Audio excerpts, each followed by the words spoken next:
When we purchased our Tesla Model Y in December of 2023, we did not purchase it with the white interior, as you can see here behind me.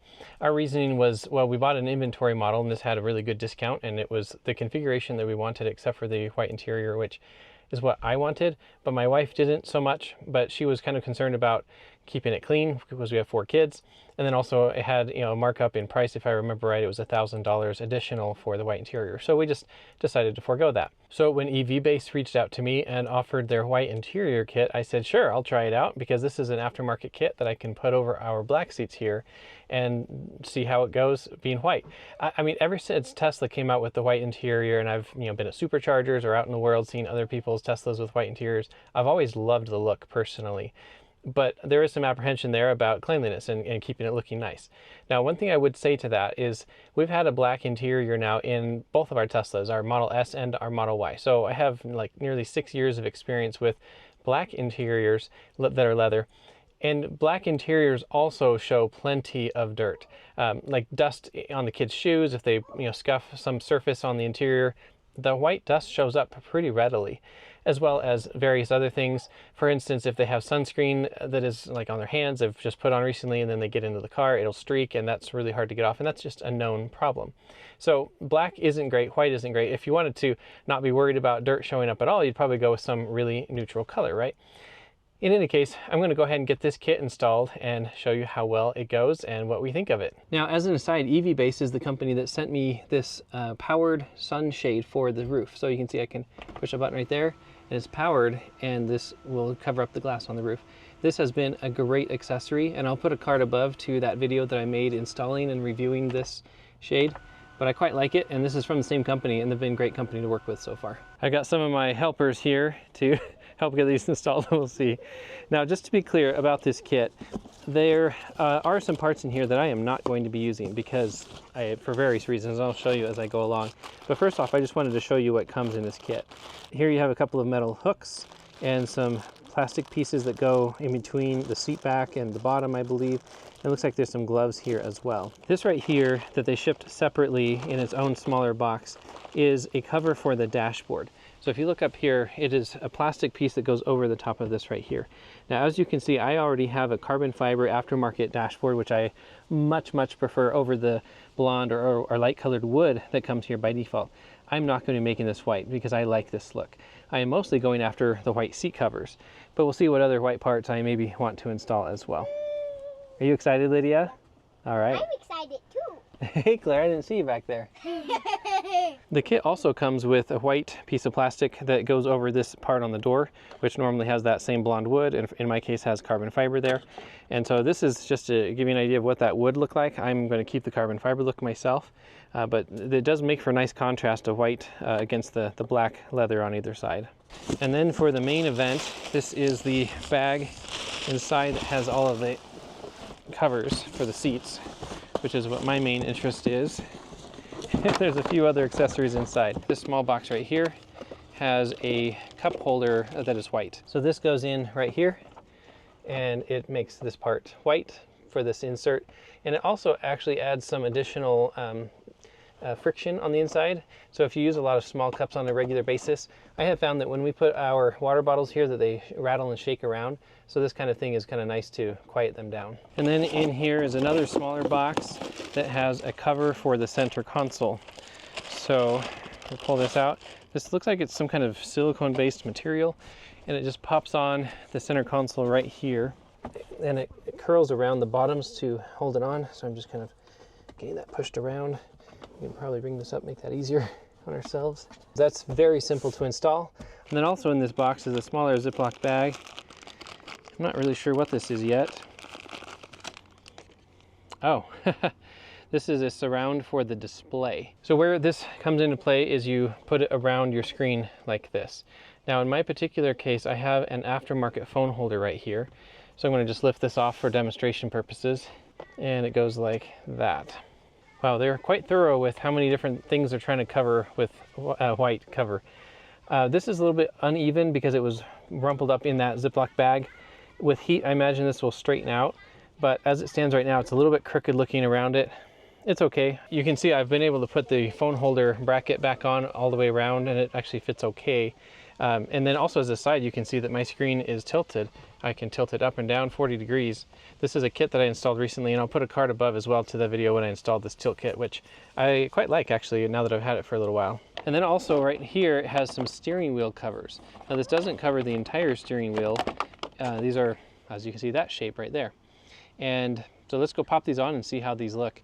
I will mention though, this is vinyl wrapped plastic, it looks like, and it's in the shape of carbon fiber, the carbon fiber imprint. I'm not sure if you can see that, but let's go put this on and see how it looks. So as you can see, these two pieces go on here and here. There's a larger divot that sticks out, and I think that that goes right here. So it's really just kind of a pressure fit thing. It's on now. We'll see how much I like that long term. So the next accessory is a plastic cover for the wireless charging pad for cell phones. So let me show you how that looks. So this is probably the simplest thing here. It just pops down like that. And that's how that looks. So it has two tabs up here on either side that you can use to pull this out. And then when it comes to the functionality of this, if I pop my cell phone right here. So I was just experimenting, and you can see the wireless charging is not coming on. And if I take this off and put this there, then you can see the wireless charging does work. My phone has a case on it, and I think the combination of the case and this white plastic cover is making it be too far away from the wireless charging functionality, and it's just not charging. So be forewarned, if you intend to use this, then you may not be able to have a case on your phone, I guess. I don't know. And then here is a white cover. So these pieces go right here. You can see this one goes where the cup holder is, and it goes around so that it's down here underneath the cover.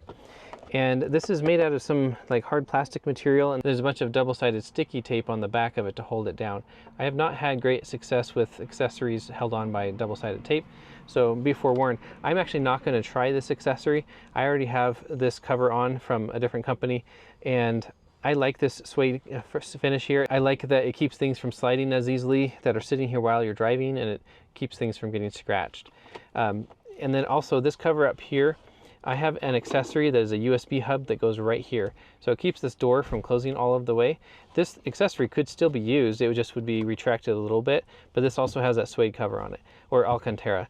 So I'm not going to be using either of these covers, but I want to demonstrate what they would look like if you were to install it. And that's about what it would look like that. And lastly, it came with this orange pry tool. I'm not really sure where this is going to come into play, but I'm guessing it's to pry the plastic edges. And then is the main event, which is what I'm mostly interested in myself. In the main bag, you have this cover, which is over the armrest of the rear seats.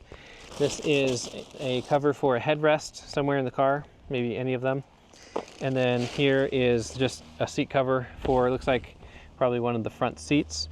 And then we have the bottom portion of the seat right here. So I'm going to work on getting this installed and show you what it looks like on the first seat. I wanted to show what this is made out of. This is Napa leather, and you can see it's perforated here in the center area.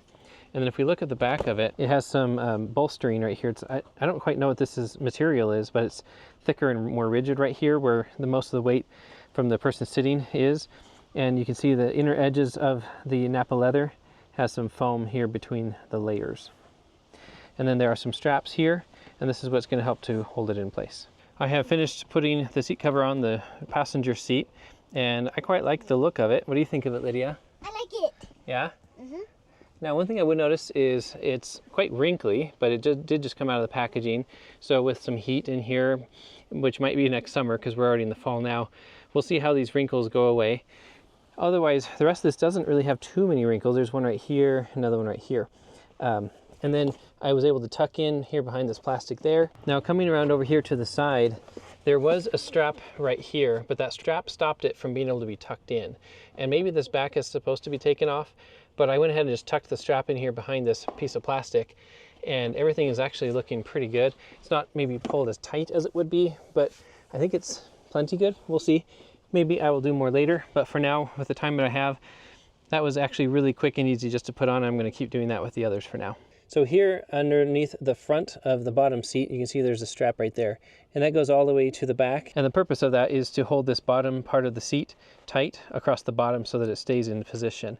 So I'm pretty happy with how that looks. How do you like the look? I like it so far. Yeah? Mm-hmm. Okay, let's keep going. I'm really digging how the front turned out. And then coming around here to the back, I was starting to work on this bottom part, and I was watching the instructions video, which I will put a card to above.